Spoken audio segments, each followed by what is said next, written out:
Happy morning मेरे प्यारे दोस्तों। आज है डे 271 और आज की टीचिंग बहुत ही ज़्यादा इम्पॉर्टेंट है। इसे ध्यान से सुनना, समझना, क्योंकि आज की टीचिंग में रौंडाबान हमें बेसिक स्टेप्स के बारे में बता रही हैं जिनसे कि हम अपनी लाइफ में जो चाहें वो क्रिएट कर सकते हैं। तो आज की टीचिंग हमें हमारी क्रिएशन पावर को बताएगी और जो क्रिएशन पावर अभी तक आपकी छुपी हुई है, जिससे आप अनभिज्ञ हो, आज आपको वो पता चल जाएगी कि अगर हम अपने लाइफ में किसी भी चीज़ को क्रिएट करना चाहते हैं तो ये जो 3 स्टेप्स आज रौंडाबन हमें बता रही हैं वो हमें फॉलो करने हैं। ठीक है, और आज की टीचिंग रिपीट हुई है। पहले भी रौंडाबन इसके बारे में हमें बता चुकी हैं, पर वो एक बार फिर से रिपीट कर रही हैं क्योंकि ये बहुत ही ज़्यादा इम्पॉर्टेंट है। और जो चीज़ें इम्पॉर्टेंट होती हैं वो रौंडाबन टाइम टू टाइम हमें रिपीट करती रहती हैं ताकि हम उसे और अच्छे से समझ लें और अच्छे से जान लें और फिर अपनी ज़िंदगी में उन्हें उतार लें। तो आइए टीचिंग शुरू करते हैं। तो वो कहती हैं कि सृजन करने के लिए हमें 3 स्टेप्स को फॉलो करना है। स्टेप नंबर 1 है आस्क, मांगे। अच्छा, हम चीज़ें मांगते किससे हैं? जो हमसे बड़े होते हैं या जिनके पास ऑलरेडी वो चीज़ें होती हैं या जिनके पास वो रिसोर्सेज होते हैं कि वो हमें वो चीज़ें प्रोवाइड करवा सकें। जैसे कि एक छोटा बच्चा किससे चीज़ें मांगता है? अपने मम्मी पापा से मांगता है या अपने बड़े भाई बहन से मांगता है या अपने दादा दादी नाना नानी, इन सब से चीज़ें मांगता है ना, क्योंकि उसे लगता है कि उसकी चीज़ों को देने की कैपेबिलिटी उन सब में है। उनके पास पैसे हैं, रिसोर्सेज हैं, वो चीज़ों को क्रिएट करना जानते हैं, है ना। इस इनफाइनाइट यूनिवर्स में हम सब में हर चीज़ आ रही है, लिविंग भी नॉन लिविंग भी। हम सब चीज़ें किससे मांगते हैं? हम मांगते हैं यूनिवर्स से, है ना, जो कि हमारा सोर्स है, सुप्रीम पावर है। जो चाहे आप उनको भगवान का नाम दो या आप उन्हें कोई एनर्जी कहो, यूनिवर्स कहो, ब्रह्मांड कहो, है ना, कि हमें लगता है कि हमें वही सब चीज़ें प्रोवाइड करते हैं। भी हर चीज़ को क्रिएट भी वो करते हैं, उनके पास ही वो क्रिएशन पावर है। तो हमें किससे मांगना है? यूनिवर्स से। अच्छा, मान लो कि छोटा बच्चा अपनी मम्मी को कहता है कि मम्मी मेरा मन ना कुछ खाने का कर रहा है, कुछ अच्छा सा बना के खिला दो। उसकी मम्मी ऑप्शंस रखती हैं कि बेटा मीठा खाने का मन कर रहा है, खट्टा खाने का मन कर रहा है, नमकीन खाने का मन कर रहा है या चटपटा कुछ खाने का मन कर रहा है, स्पाइसी खाने का मन कर रहा है। बच्चा ना क्लियरली नहीं बोल रहा है, वो कर रहा है बस मुझे ना अच्छा सा कुछ खाना है जिसको खा के मेरा मूड बहुत अच्छा हो जाए, मुझे बहुत अच्छा लगे। मम्मी आगे ऑप्शन दे रही है कि क्या खाना है, कुछ बताओ तब मैं कुछ जाके बनाऊं, पर वो नहीं कर रहा है, वो कुछ भी नहीं बोल रहा है। वो बोल रहा है कि नहीं मुझे कुछ अच्छा खाना है, मुझे नहीं पता कि मुझे क्या खाना है, मुझे मीठा खाना है, नमकीन खाना है, चटपटा खाना है, खट्टा खाना है, मुझे नहीं पता कि मुझे क्या खाना है, पर मुझे कुछ अच्छा खाना है। अब आप बताओ कि उसकी मम्मी जाके क्या बनाएगी? कुछ बना पाएगी वो? उसकी मम्मी तो कंफ्यूज ही रहेगी। उसकी मम्मी को तो ये समझ में आएगा ही नहीं कि बच्चे को एक्चुअल में क्या चाहिए। पर अगर बच्चा यहाँ पे स्पेसिफाई कर दे कि मम्मी मुझे मीठा खाने का मन हुआ है, मेरा मन मीठे में आइसक्रीम खाने का है, आइसक्रीम में मेरा मन बटर स्कॉच खाने का किया है, तो मम्मी को पता चल गया ना। अब बच्चे ने क्लियरली बोला तो मम्मी को समझ में आ गया कि उसको क्या खाना है। मम्मी क्या करेगी? उसको वो चीज़ लाके दे देगी। तो मम्मी के लिए ये काम आसान हो गया ना, क्योंकि बच्चे ने क्लियरली बता दिया कि उसको क्या चाहिए। पर अगर बच्चा खुद ही कंफ्यूज रहे, फिर मम्मी को भी कंफ्यूज करता रहे कि खाना तो कुछ अच्छा है पर ये नहीं पता कि क्या खाना है, तो मम्मी क्या प्रोवाइड करेगी उसको? मम्मी खुद भी कंफ्यूज रहेगी, मम्मी कुछ प्रोवाइड कर ही नहीं पाएगी, है ना। तो यही होता है हमारे साथ। हम क्या करते हैं? हम यूनिवर्स को हर पल कंफ्यूज ही करते रहते हैं। हम कहीं पे किसी की कोई पोस्ट देख लेते हैं, कोई वीडियो देखते हैं, तो हम ना ऐसी चीज़ों से इन्फ्लुएंस हो जाते हैं, बहुत जल्दी इन्फ्लुएंस हो जाते हैं हम सब। सोसाइटी में किसी के पास कोई नई चीज़ देख ली, नई गाड़ी देख ली, तो उससे इन्फ्लुएंस हो जाते हैं। फ्रेंड के पास कोई नई चीज़ देख ली, कुछ अच्छा सा देख लिया, उससे इन्फ्लुएंस हो गए। और कई बार क्या होता है, इन्फ्लुएंस इतने हो जाते हैं, इन्फ्लुएंस तो छोड़ो, कई बार कंपेयर करने लग जाते हैं। उन चीज़ों को देख के जेलसी वाली फीलिंग ले आते हैं कि यार इसके पास है, मेरे पास क्यों नहीं है। बाकियों की चीज़ों को देख के नेगेटिव हो जाते हैं, और जब हम इस तरह से नेगेटिव हो जाते हैं, नेगेटिव फील करना शुरू कर देते हैं और फिर उन चीज़ों को अपनी ओर अट्रैक्ट कर लेते हैं। तो स्टेप नंबर 1 है आस्क, मांगना है। सबसे पहले क्लियर होना है कि आपको क्या चाहिए और क्या ये आपकी दिली ख्वाहिश है। ये सिर्फ ऐसा है कि बाहर से किसी का देखा, उससे इन्फ्लुएंस हो गए, थोड़ी देर के लिए अच्छा लगा और फिर उसी के पीछे बाहर पड़ गए कि मुझे तो यूनिवर्स अब यही चाहिए, यही चाहिए, यही चाहिए। पर एक्चुअल में वो आपकी दिली इच्छा नहीं है। अब यहाँ पे आपको क्या करना है कि अकेले में बैठना है, खुद से सवाल पूछना है कि क्या सच में तुझे यही चाहिए?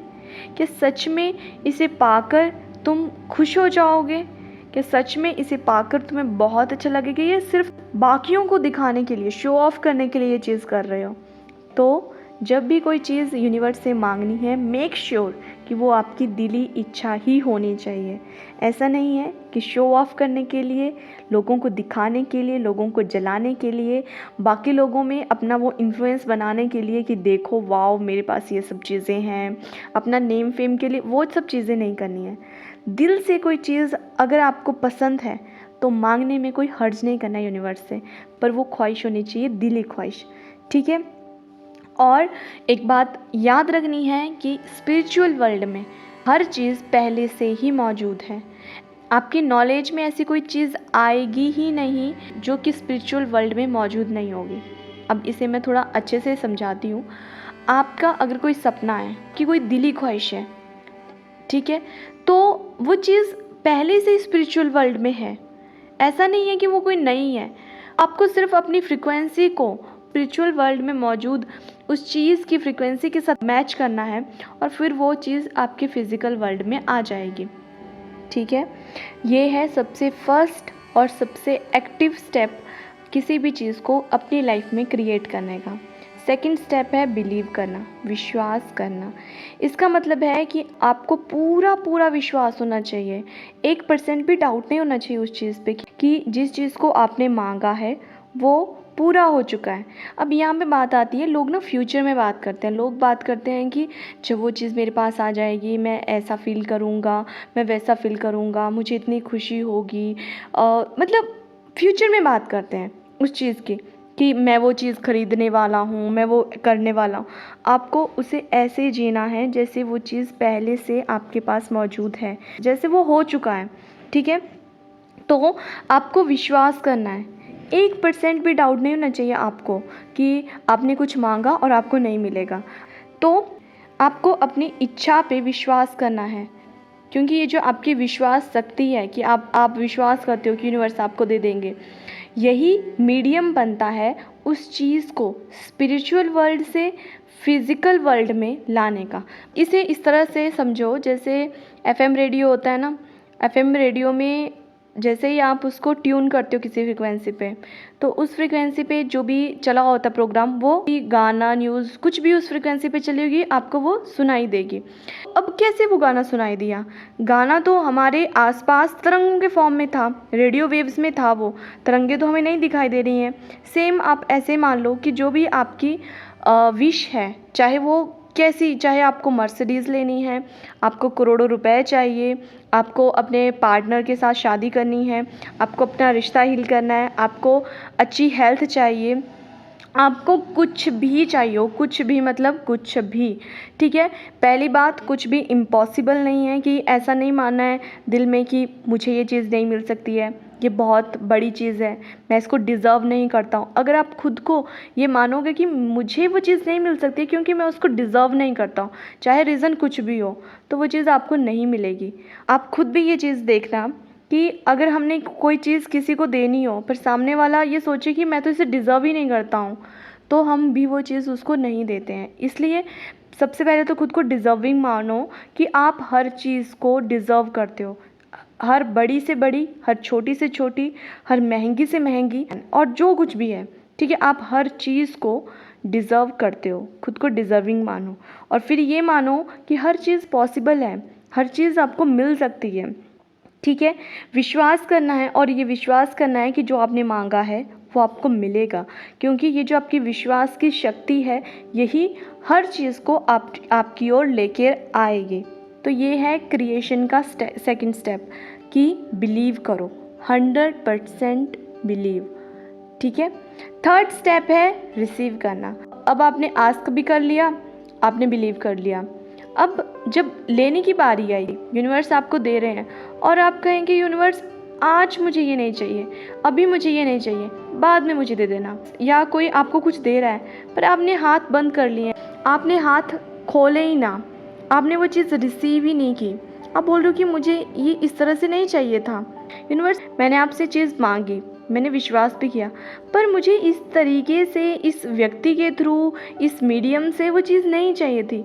अरे भाई, अगर तुम्हें कोई चीज़ मिल रही है जिसकी डिमांड तुम ऑलरेडी कर चुके हो, तो वो चाहे किसी भी फॉर्म में आपको मिले, किसी के भी थ्रू आपको मिले, आपको पाने से मतलब होना चाहिए, ना कि ये कि नहीं मुझे तो खुद ही खरीदनी थी, मुझे तो खुद ही ये सब करना था, मैंने तो ये सोच के रखा है, मैंने वो सोच के रखा है। अब जब चीज़ चल के आपके पास आ गई है तो उसे एक्सेप्ट करो, उसको रिसीव करो। खुद को वो नहीं बना देना है कि मुझे ऐसे में नहीं चाहिए था, मुझे इस फॉर्म में नहीं चाहिए था, इस तरह से नहीं चाहिए था। नहीं, खुद को हमेशा रिसीव करने के लिए ओपन रखो।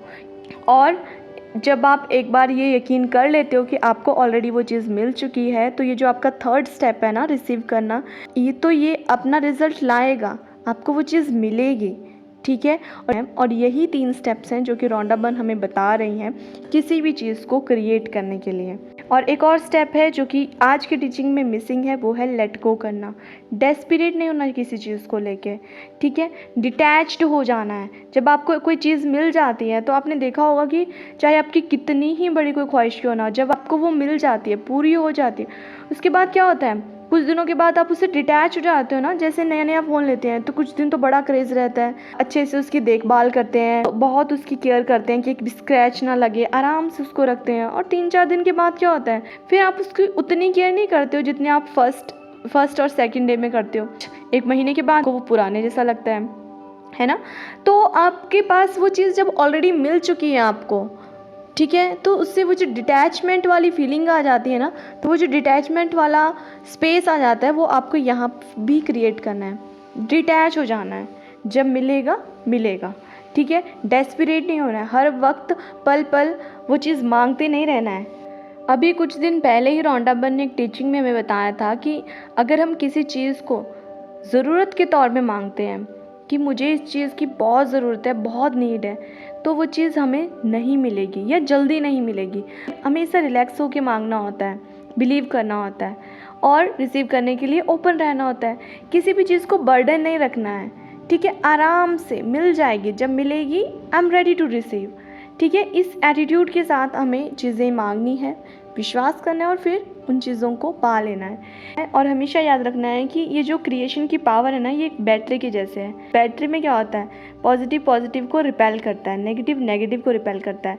हमें समझना है कि पॉजिटिव नेगेटिव को कैसे कनेक्ट करना है, ठीक है। जब हमें ये समझ में आ जाता है कि कैसे उन दोनों को यूज़ करना है, फिर आपके पास वो पावर आ जाती है क्रिएशन की, ठीक है।